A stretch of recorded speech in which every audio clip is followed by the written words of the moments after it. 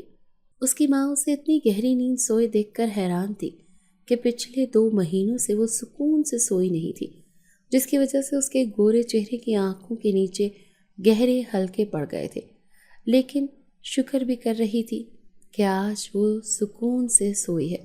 وہ لوگ دوپہر میں گھر آئے تھے اور ماہی رات 8 بجے تک سوتی رہی تھی۔ اس کی ماں نے اسے کھانا کھلایا تو وہ پھر سو گئی، جس پر اس کی ماں مطمئن ہو کر کمرے سے نکل گئی۔ رات کا نہ جانے کون سا پہر تھا جب ماہی کو ایک بار پھر وہی دورہ پڑا اور اس کا جسم جھٹکے کھانے لگا۔ ماہی کا جسم بیڈ سے 2 سے 3 فٹ اوپر اچھلتا واپس نیچے آ رہا تھا اور تکلیف کے مارے اس کا پورا چہرہ پسینے میں بھیگا ہوا تھا۔ تقریباً 10 منٹ تک اس کی یہی کیفیت رہی اور پھر اس کا جسم پہلے کی طرح نارمل ہو گیا، مگر اب ماہی کو ایسا لگ رہا تھا جیسے اس کے جسم میں بالکل بھی جان نہیں رہی ہو۔ اسے خود پر بے تحاشا وزن محسوس ہو رہا تھا۔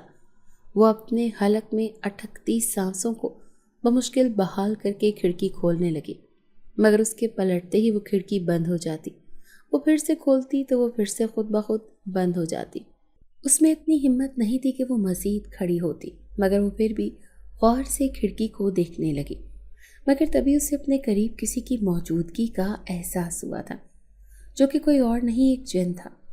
اس خوفناک جن کو دیکھ کر اس کی سانسیں اٹک گئی تھیں اور خوف سے وہ بے آواز رونے لگی، کیونکہ اپنی تکلیف سے وہ اتنی نڈھال تھی کہ بمشکل ہی اس کے حلق سے آواز نکل پا رہی تھی۔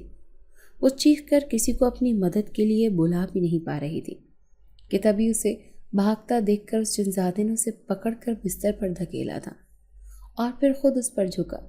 اس کے بھاری بھرکم وجود کو خود پر چھایا دیکھ کر ماہی کے حواس گم ہو گئے تھے، مگر وہ یوں اس پر جھکا ہوا تھا کہ ذرا سا بھی اسے چھو نہیں رہا تھا۔ اس سے پہلے کہ وہ خوف سے بے ہوش ہوتی، اچانک اس جن نے اس کے سر پر اپنا بڑا سا ہاتھ جمایا، جو پورا کا پورا ماہی کے سر پر چھا گیا تھا، اور پھر زیر لب کچھ پڑھا اور وہ ہنوز کچھ پڑھتا جا رہا تھا، مگر اس کے پڑھنے سے ماہی کے سر کا بوجھ ختم ہوتا جا رہا تھا۔ جو تکلیف اس کے رگوں پہ میں تھی وہ آہستہ آہستہ ختم ہونے لگی تھی۔ خوف سے اس کا جسم ہلکا ہلکا لرز رہا تھا۔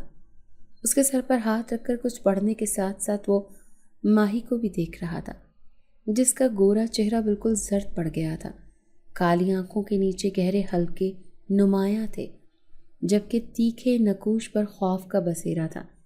وہ بے حد خوبصورت تھی اور اس کے حسن ہی سے اس جنزادے کو اس کی طرف مائل کیا تھا۔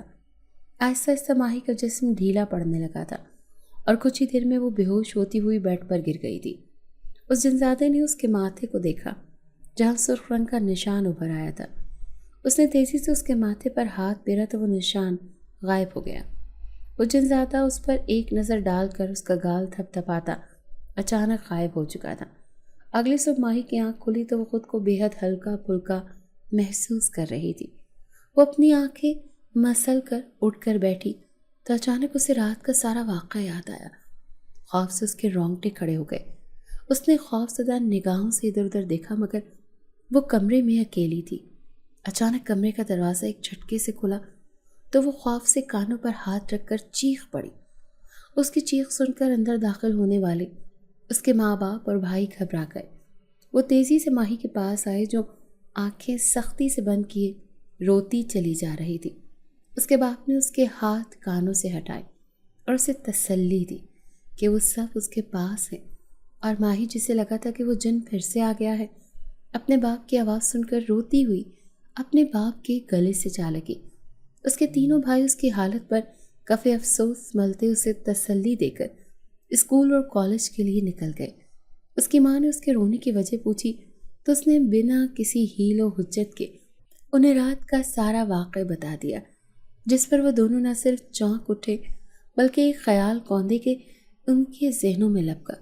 وہ 2 مہینوں سے ماہی کا علاج کروا رہے تھے، مگر اس کے مرض کی تشخیص نہیں ہو پائی تھی، بلکہ ڈاکٹرز کا کہنا تھا کہ اسے کوئی بیماری ہی نہیں ہے۔ تب ان کے ذہنوں میں یہی آیا تھا کہ اس کی اس حالت کا ذمہ دار کہیں وہی جن نہ ہو، کیونکہ ان 2 مہینوں میں ایک بار بھی ان کے ذہنوں میں یہ خیال نہیں آیا تھا کہ ماہی پر جنات کا سایہ بھی ہو سکتا ہے۔ وہ 2 مہینے بس ہسپتالوں سے ہی اس کا علاج کرواتے رہے، مگر اس کا روحانی علاج کروا کر نہیں دیکھا تھا۔ اور یہ ان 2 مہینوں میں پہلی دفعہ تھا جب کسی جن کا ذکر ان کے سامنے ماہی نے کیا تھا، یا شاید اب بھی اس کے لیے کیا تھا، کیونکہ وہ جن پہلی مرتبہ ہی ماہی کے سامنے آیا تھا۔ وہ ماہی کو تسلی دیتے اس کا منہ دھلوا کر ناشتہ کروانے لگے۔ اس کے ناشتے کے بعد اس کا باپ گھر سے تیزی سے باہر نکل گیا اور اس کی ماں گھر کے کام نمٹانے لگی۔ ماہی سہمی سہمی سی اپنی ماں کے ساتھ ساتھ تھی، جہاں وہ جاتی، چاہے وہ گھر کا کوئی بھی کونا ہو۔ 1 گھنٹے کے بعد اس کے باپ کی واپسی ہوئی اور اس نے آتے ہی ان دونوں کو چادریں اوڑھ کر گھر سے باہر آنے کا کہا۔ اس کی تیزی پر وہ دونوں گھبرا گئی تھی، مگر دیری کیے بنا ہی اس کی بات پر عمل کر کے چادریں اوڑھ کر باہر نکل آئی تھی۔ موٹر سائیکل پر بیٹھ کر وہ انہیں اسی شہر کے کسی نامعلوم علاقے کی طرف لے جا رہا تھا۔ ماہی کی ماں نے کئی بار پوچھا بھی کہ وہ کہاں جا رہے ہیں، مگر اس کے باپ نے کچھ بھی نہیں بتایا۔ 1 گھنٹے کے سفر کے بعد وہ ایک بڑے سے مکان کے سامنے تھے۔ وہ تینوں موٹر سائیکل سے اتر کر اندر گئے۔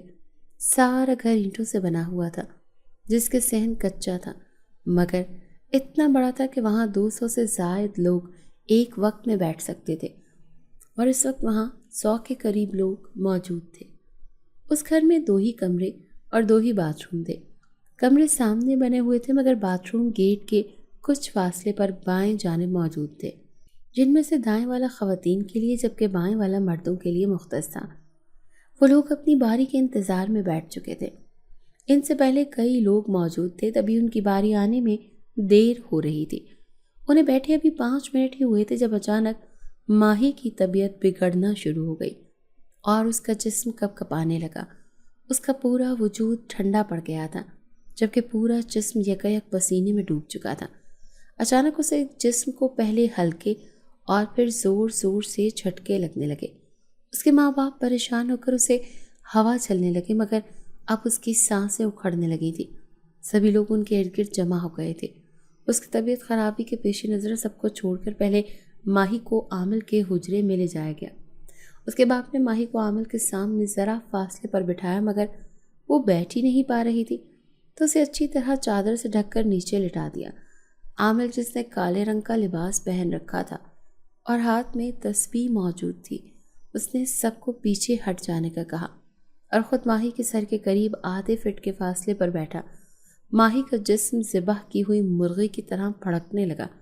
عامل نے اس کے تڑپنے کی پرواہ کیے بغیر سختی سے اپنا ہاتھ اس کے ماتھے پر جمایا اور زیر لب کچھ پڑھنے لگا۔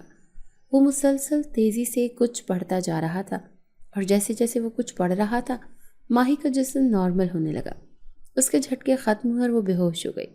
اس کے بے ہوش ہوتے ہی عامل نے ایک پھونک اس کے جسم پر ماری اور پھر اٹھ کر اپنی جگہ پر بیٹھ گیا۔ ماہی کی ماں روتی ہوئی ماہی کا سر سہلانے لگی۔ ماہی کے باپ نے عامل سے پوچھا کہ اسے کیا ہوا ہے، تو عامل نے بتایا کہ اس پر ایک جنزاد قابض ہے اور وہیں سے تکلیف پہنچاتا ہے۔ اسے کوئی بیماری نہیں ہے، بلکہ یہ سب اس جنزادے کا کیا دھرا ہے۔ وہ جان بوجھ کر اسے تکلیف دیتا ہے تاکہ یہ ہر وقت اذیت میں مبتلا رہے، اور ایسا وہ پچھلے 2 مہینے سے کر رہا ہے۔ عامل کی بات سن کر ماہی کے ماں باپ مزید پریشان ہو گئے کہ اب کیا ہوگا، اور اگر رات کو وہ جنزادہ ماہی کے سامنے ظاہر نہ ہوتا تو وہ اب بھی اس بات سے انجان رہتے کہ اس کی یہ بیماری اور اذیت کسی جنزادی کی وجہ سے ہے۔ ماہی کے باپ نے پوچھا کہ اب کیا ہوگا، اس جن سے کیسے پیچھا چھڑوایا جائے، جس پر عامل نے کہا کہ میں اسے پانی دم کر کے دیتا ہوں، وہ اسے پلاتے رہو، اور اس جن کا عمل کافی پرانا ہو گیا ہے مگر ابھی بھی کچھ بگڑا نہیں ہے۔ اس جن سے پیچھا چھڑوایا جا سکتا ہے اور اس کے لیے ایک عمل کرنا پڑے گا، جس کے لیے کچھ وقت درکار ہے۔ عامل کی بات سن کر وہ محض سر ہلا کر رہ گئے۔ عامل نے انہیں بوتل میں پانی دم کر کے دیا اور ہدایت کی کہ یہ ماہی کو دن میں 3 دفعہ تھوڑا تھوڑا کر کے پلانا ہے۔ تب تک ماہی کو ہوش آ چکا تھا اور وہ کچھ گمسم سی تھی۔ اس کے ماں باپ ماہی کو لے کر گھر آ گئے اور آتے ہی وہ پانی اسے پلایا۔